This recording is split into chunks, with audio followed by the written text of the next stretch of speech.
মা যাহারা মিনহা ওয়া বাতান ওয়াল ইসমা ওয়াল বাগয়া বিগাইরিল হক ওয়া আন তুশরিকু বিল্লাহি মা লাম ইউনাজ্জিল বিহি সুলতানা ওয়া আন তাকুলু আলাল্লাহি মা লা তা'লামুন। 5টি জিনিস আল্লাহ নিষেধ করেছেন। 5টি জিনিস কঠিনভাবে নিষেধ করেছেন। একটি হচ্ছে কি আল ফাওয়াহিশ মা যাহারা মিনহা ওয়া বাতান, অশ্লীলতা যা প্রকাশিত হয়েছে যা অপ্রকাশিত রয়ে গেছে। যত রকমের অশ্লীলতাকে আল্লাহ তাআলা নিষিদ্ধ হারাম করেছেন, এটা করা যাবে না। অশ্লীলতা কিভাবে হয়? হাতের মুঠো যেটা আছে, প্রত্যেকের হাতের মধ্যে মুঠো ফোনটা, এইটা এখন অশ্লীলতার সবচেয়ে বড়, এটা অশ্লীলতার সবচেয়ে বড় মাধ্যম। এটা দিয়ে অশ্লীলতা ছড়িয়ে পড়ে।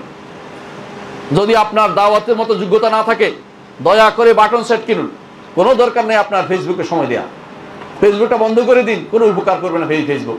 যদি দাওয়াতের সময় দিতে পারেন, দাওয়াতের শুধুমাত্র তুলে দিবেন, এমনভাবে করবেন যাতে আপনার এখানে খারাপ কিছু না আসে এবং আপনার এটা দেখে কেউ বিভ্রান্ত না হয়, ক্ষতিগ্রস্ত না হয়।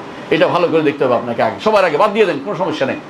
এগুলি বহুত আগে বাদ দিতাম যদি মাত্র দাওয়াতের ইচ্ছা আমাদের না থাকতো, তাহলে বহু আগে বাদ দিয়ে দিতাম। কিন্তু দাওয়াতের কারণে আমাদেরকে থাকতে হচ্ছে এই ময়দানে। এই ময়দানে যত বেশি দাওয়াত নিয়ে যাবেন, বাতিল তত বেশি পালাতে থাকবে। কিন্তু দাওয়াত দিতে যাইয়া নিয়ে ফেলবেন না দাওয়াতটা, দয়া করে আরেকজনের দাওয়াতটা নিয়ে ফেলবেন না।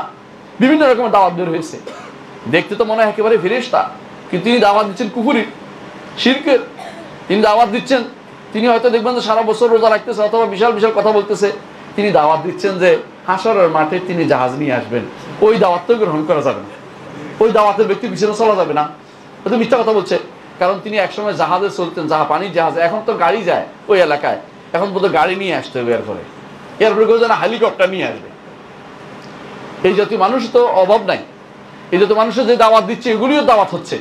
দাওয়াতের জায়গাটুকু আমাদের চিন্তা হবে, কিসের দাওয়াত আপনি দিবেন।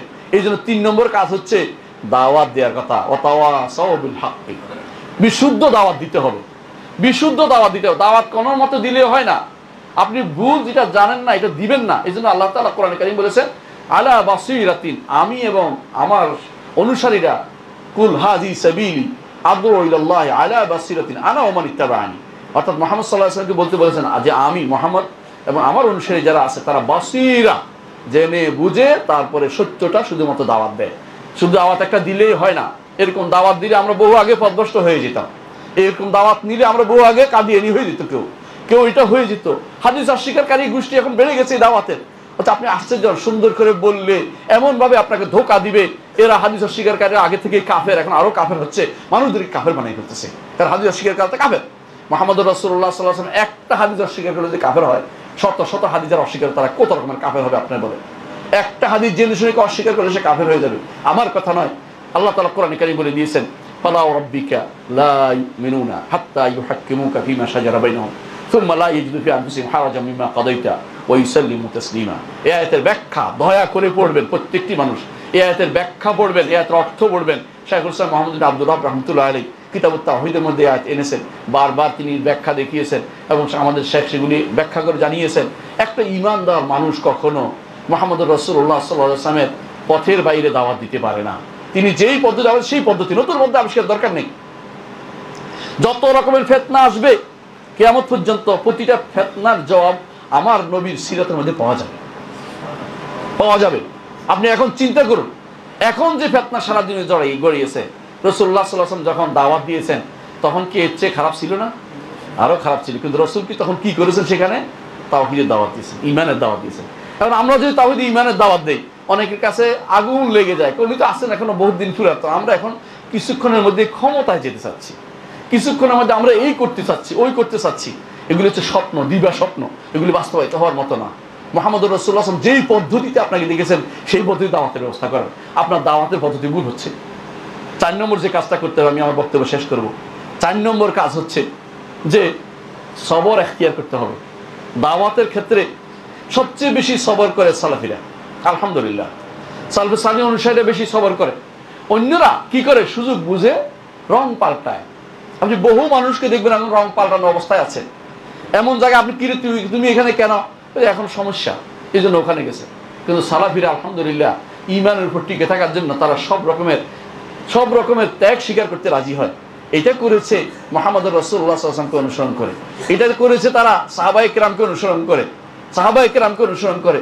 তাদের মধ্যে এই জাতীয় দুনিয়ার প্রীতি অথবা দুনিয়ার কোনো অবস্থাকে বেঁধে পরিবর্তন তাদের মধ্যে ছিল না। এমনকি কোনো সাহাবী যদি কোনো কারণে জোর করা হয়তো তিনিও এসে রাসূলের কাছে বলতেন, ইয়া রাসূলুল্লাহ, আমাকে জোর করে এটা করানো হয়েছে। রাসূল তখন বলতেন যে জোর আল্লাহ তাআলা আয়াত নাযিল করে বলে দিয়েছেন, ইল্লা মান উকরিহা ওয়া কলবুহু মুতমাইন্নুন বিল ঈমান। ঈমান জোর করে ঈমান সমস্যা নেই, কিন্তু ইচ্ছাকৃত যেন না হয়, অন্তর ইচ্ছাকৃত যেন অন্তত আল্লাহ এবং তার রাসূলের শরীয়তের বিরুদ্ধে কোনো কিছু না হয়।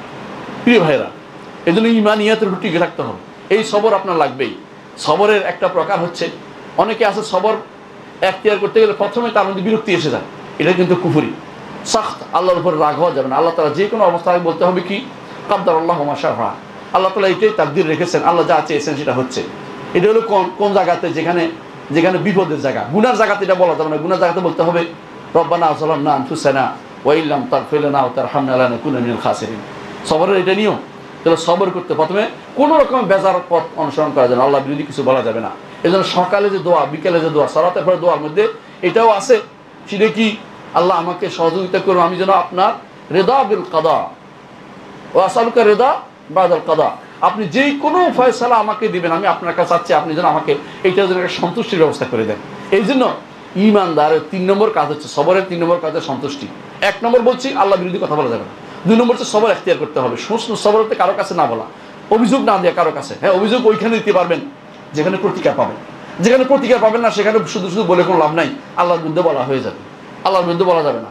3 নম্বর হচ্ছে রেদা, আল্লাহ আপনি আমার জন্য যে যা ফয়সালা করেছেন সেটা আমি খুশি। রাসূলুল্লাহ সাল্লাল্লাহু আলাইহি ওয়াসাল্লাম তার সন্তানকে কোলে নিয়েছেন, তার সন্তানের রু চলে যাচ্ছে, চোখ দিয়ে পানি পড়ছে, আর বলছেন আল্লাহ আপনি নিয়ে আপনার অসন্তুষ্ট এমন কিছু আমি বলবো না, ইব্রাহিম তোমার জন্য তো আমার অন্তর কাঁদছে। তার চোখ দিয়ে পানি পড়ছে। সাহাবায়ে কেরাম বললেন যে ইয়া রাসূল, আপনার চোখ দিয়ে পানি পড়ছে, বলে হ্যাঁ, এটা তো রহমত, এটা তো বন্ধ হবার কথা নয়, এটা তো অটোমেটিক হবে, কিন্তু আমার রবের বিরোধী হবে এমন কিছু কথা আমি কোনোদিন বলবো না। আর 4 নম্বরটা হচ্ছে, যদি এই অবস্থায় আপনি আল্লাহর সর্বাবস্থা আল্লাহর শুকরিয়া আদায় করতে পারেন, তাহলে রাসূলুল্লাহ সাল্লাল্লাহু আলাইহি ওয়াসাল্লাম আদর্শকে আপনি বাস্তবায়ন করেন। তিনি বলেছেন একজন ঈমানদারের ভালো পেলে তো আলহামদুলিল্লাহ বলবে, আর যদি খারাপ কিছু পায় বলে আলহামদুলিল্লাহ আলা কুল্লি হাল, সর্বাবস্থা আমার রবের প্রশংসা করছি আমি। এই জন্য ঈমানদারের কোনো অবস্থা কোনো কিছুই খারাপ নাই। আজাবান লিআমরিল মুমিন দাহরু কুল্লু খায়র, ইন আসাবাতু সাররা শাকারা ফাকান লাহু খায়রান ওয়া ইন আসাবাতু দাররা ফাসাবারা ফাকান লাহু খায়রান। এই হাদিসটিও আপনারা পড়বেন, রিয়াদুস সালিহিনে আছে, অর্থ বুঝবেন ইনশাআল্লাহ। খুবই গুরুত্বপূর্ণ যে একজন ঈমানদার ঈমানকে টিকিয়ে রাখবে এবং সবর এখতিয়ার করবে, আমল টিকিয়ে রাখবে, সবর এখতিয়ার করবে, দাওয়াতের পথে সবর করবে এবং সবরের জন্য সবর করবে, অর্থাৎ আল্লাহকে খুশি করার জন্য যে আমি সবর এখতিয়ার করব। তবে কোনোদিন ঈমানদার খারাপ কিছু চাইবে না, সবসময় আল্লাহর কাছে নিরাপত্তা চাইবে।